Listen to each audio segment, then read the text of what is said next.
mengapa begitu banyak bisnis memilih untuk berinvestasi di Tiongkok dan mendirikan pabrik mereka di sana daripada di negara lain. Maximilian Bautek, seorang direktur eksekutif Kamar Dagang Jerman di Tiongkok, mengatakan, "The biggest risk now is that the world continues to decouple. Of course, we have to stay in China to remain competitive. For the company itself, it's still a huge risk not being in China. We are welcoming a lot of CEOs coming to China. It's difficult to understand for anyone outside of China how innovative China became. And this mainly within the last 5 years, how rapid this development was and under high quality. It's also difficult to see how interlinked German companies are with Chinese companies here in the market. When they come here, they are all surprised how smooth also these corporations work and how efficient R&D, for example, and innovation can happen here in China. It used to be we bring technology to China, then we came to a stage we innovate in China for China, and now probably we see more and more innovations which come from China to the global. When you make it in China, when you survive in China, you can survive all over the world.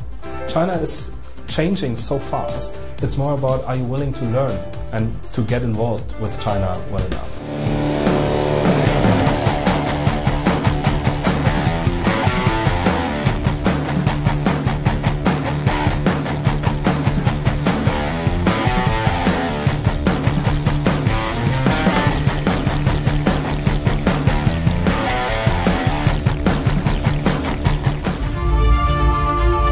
Pada tahun 2023, India telah menyalip Tiongkok untuk menjadi negara dengan populasi terbesar di dunia, yang juga berarti bahwa tenaga kerja India akan menjadi lebih besar daripada Tiongkok. Tetapi, situasinya tidak sesederhana itu. Meskipun populasi India lebih besar, tidak semua orang usia kerja di India benar-benar menjadi bagian dari angkatan kerja. Menurut Asosiasi Ekonomi Internasional, tingkat partisipasi angkatan kerja Tiongkok pada tahun 2021 adalah 75,8%, sementara India hanya 51,3%. Selain itu, India memiliki tingkat partisipasi perempuan yang jauh lebih rendah dibandingkan dengan Tiongkok. Tiongkok dan India sama-sama ditetapkan menjadi pemain utama dalam ekonomi dunia, tetapi kelas konsumen mereka memiliki beberapa perbedaan yang jelas. Tiongkok memiliki kelas konsumen terbesar dengan 899 juta orang, sementara kelas konsumen India hanya sekitar setengah dari ukuran, yaitu 473 juta, dan diprediksi bahwa Tiongkok akan tetap memimpin setidaknya selama 2 dekade berikutnya. Tiongkok berada di jalur yang tepat untuk menjadi negara pertama dengan 1 miliar orang di kelas konsumen, dan kemungkinan besar terjadi sekitar tahun 2026 hingga tahun 2027. Perbedaan besar lainnya adalah tempat tinggal konsumen ini.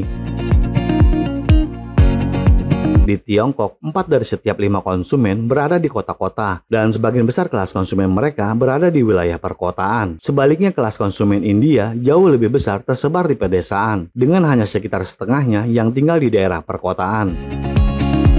Pada tahun 2030, diperkirakan 553 juta orang di Tiongkok akan tinggal di kota-kota besar dengan populasi lebih dari 1 juta dibandingkan dengan India yang hanya 290 juta jiwa.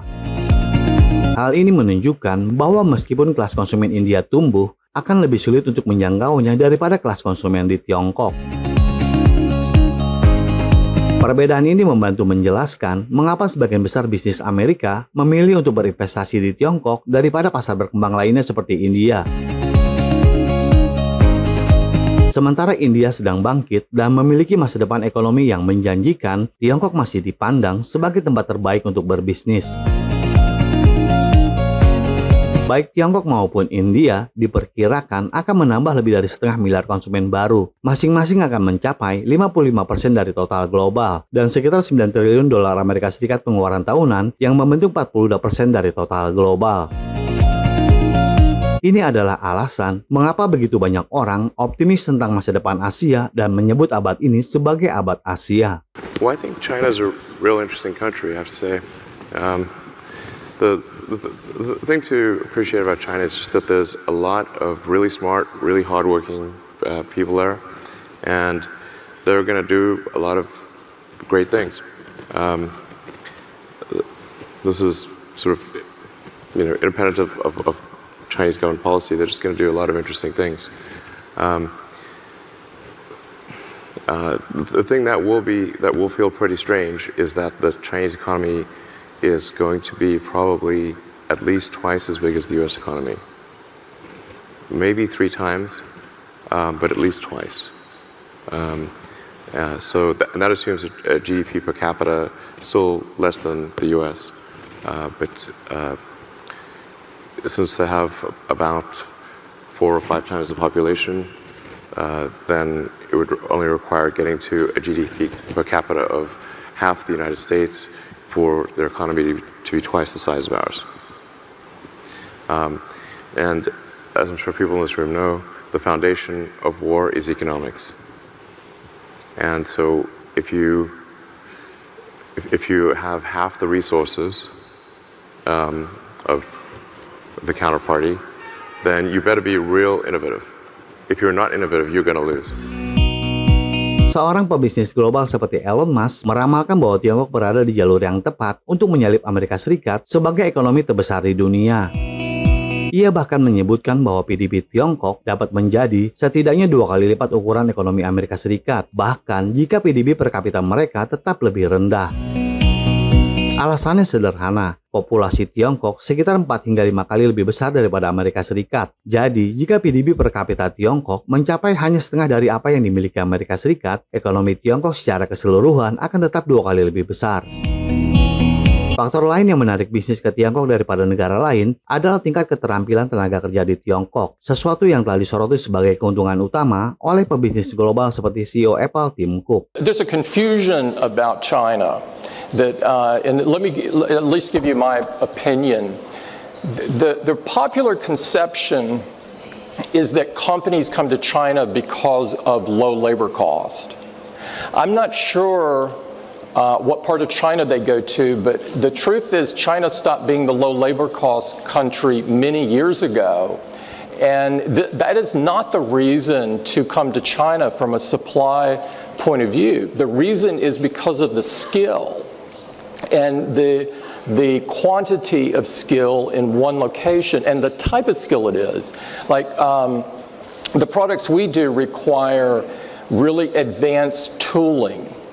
And the precision that you have to have in tooling and working with the materials that we do are state of the art.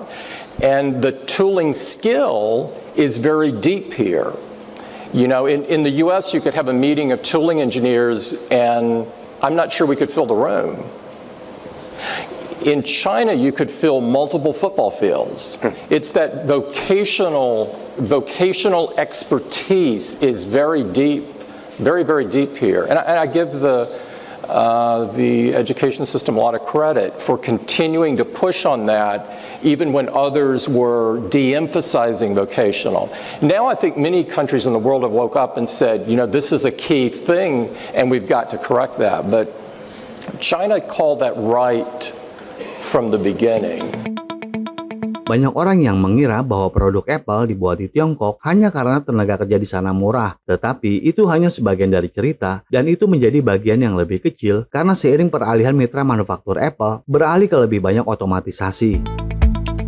Steve Jobs bahkan memindahkan sebagian besar manufaktur Apple ke Tiongkok karena Tiongkok adalah satu-satunya negara dengan rantai pasokan siap pakai dalam jumlah besar dan kemampuan untuk meningkatkan produksi hampir hanya dalam semalam. Selain itu, pembangunan Tiongkok tidak runtuh, seperti yang diprediksi oleh beberapa pihak dalam teori keruntuhan Tiongkok. Meskipun apa yang disarankan oleh teori puncak Tiongkok, bahkan dengan sanksi Amerika Serikat dan pasar real estate yang goyah, perekonomian Tiongkok masih tetap kuat. Pada tahun 2023, PDB Tiongkok melampaui 126 triliun yuan atau sekitar 17,89 triliun dolar Amerika Serikat, tumbuh sebesar 5,2% dari tahun sebelumnya, termasuk tingkat pertumbuhan yang tertinggi di antara negara-negara besar dunia. Tiongkok juga berkontribusi lebih dari 30% terhadap pertumbuhan ekonomi global dan terus menjadi mesin penggerak terbesar bagi ekonomi dunia. Jadi bagaimana menurut Anda? Apakah akan sangat berisiko besar jika bisnis global tidak berada di Tiongkok? Silakan berikan komentarnya di kolom komentar kami. Terima kasih dan sampai jumpa di episode berikutnya.